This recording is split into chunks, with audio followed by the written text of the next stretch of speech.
presented by Arpana Films.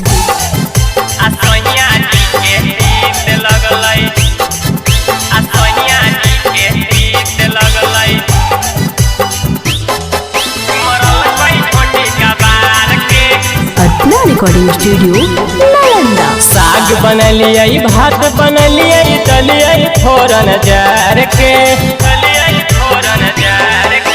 साग बनलिए भात बनलिए दलिए फोरन जार के आ सैया जी के तीत लगल मरल कई झोटी कबार के राजा जी के तीत लगल मरल कई झोटी कबार के आ सैया जी के तीत लगल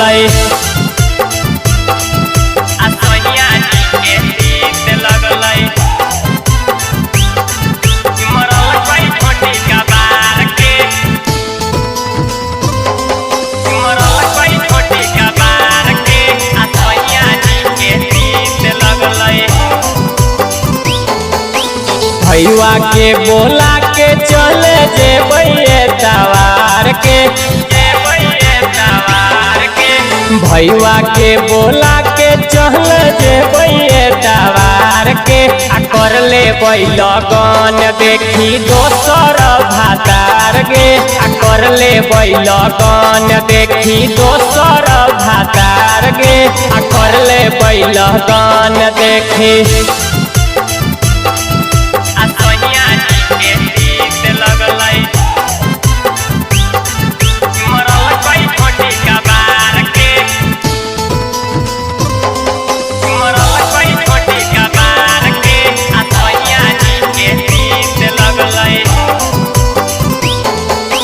पीटे घड़ी सास ससुरवा कैल नहीं विचार गे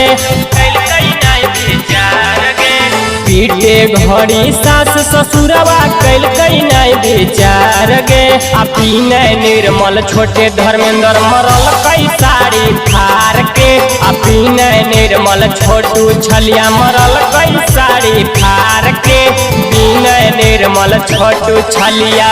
Arpana Recording Studio, Nalanda.